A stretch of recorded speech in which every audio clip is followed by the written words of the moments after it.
Hello, and in this video we're going to look at doing the FiberTEK 4 set reference or field calibration using the 3-jumper method.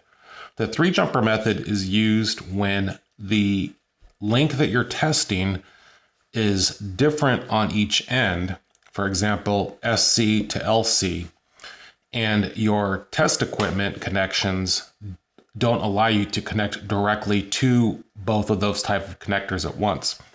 So for example, on the FiberTEK, we have the SC, Sam Charlie adapters connected to the modules, and our normal jumpers are SC to SC, SC to SC here. We also have SC to LC. The problem is we can't use these to perform a set reference or calibration because I can connect the SC to one end, but I cannot connect the LC to the other end unless we have the LC adapters in place and use hybrid cords.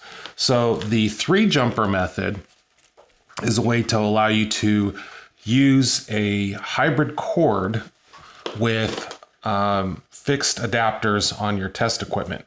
This is commonly used when measuring MPO or MPT links, not MPO to MPO, but where it's MPO to an SC. So you would have MPO in the data center going out to an SC in a different rack or at the work area location. So that's the example that we'll be setting up for here. So like with the 2-jumper calibration, we need to start by first doing our set reference, and we'll set it in the 3-jumper mode. So we go to the home screen, then go to preferences, set reference, and we'll change it to the 3-jumper normal configuration. So it shows the set of jumpers here and an MPO to MPT. So it doesn't matter in that case. We are just doing SC to SC. So we'll go ahead and connect those up, and I'll just take a few seconds here to clean the jumpers while we connect them, and we'll cut back once I have all of this cleaned and connected. Okay, so now what we have are 2 sets of jumpers. We have, and I'm just showing one here to keep everything orderly. We have the main handset connected through a coupler to a jumper going to the remote handset. So main handset, jumper, remote handset, and we have this repeated twice, one for each set of jumpers coming out of the handsets. So just to keep it a little clean here, we'll just show one jumper at a time.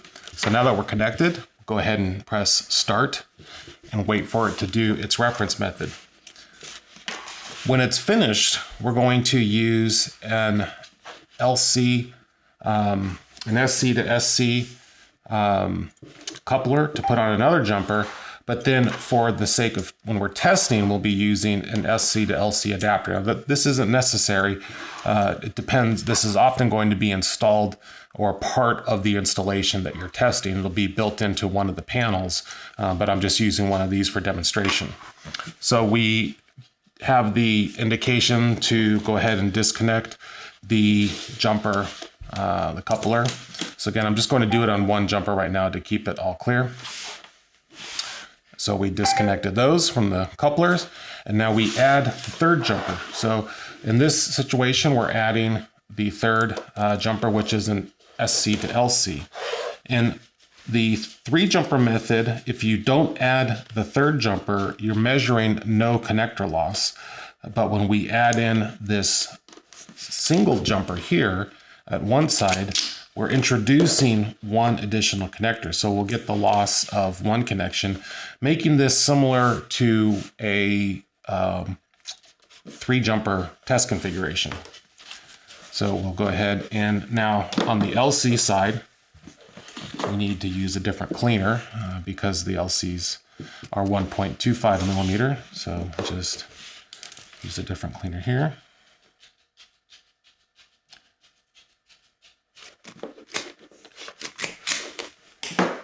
Okay, so after we calibrate, we hit OK, and this is our test configuration. So it gives us a good reading, a good indicator on our reference value.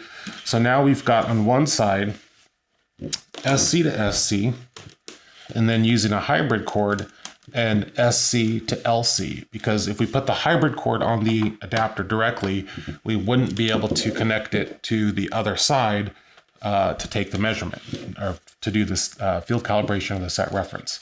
So we use an SC to SC, and now we have an SC to LC coupler. So now we would be ready to test. Now again, as I mentioned, in our part of our network that's installed would be probably at the remote location or in back of one of the panels, would essentially be the equivalent of an SC to LC coupler. So just to show you how that would work, I'm going to put that in place here. And when we now connect this one, we should hear the chime indicating that we've made connection between the two. So now we would have in the center here the cabling of our SC to LC cabling. So we've calibrated out in our field referencing. We had one connector in place when we did the reference. Now we have two connections. So we have this connection and the cabling in between. So what we are measuring when we do the auto test would be one connection plus this jumper plus whatever goes between these two during our auto test. So I hope that makes sense on how to do a 3-jumper calibration and what you're measuring when you use that setup. Thank you for watching, and I'm Dan Barrera.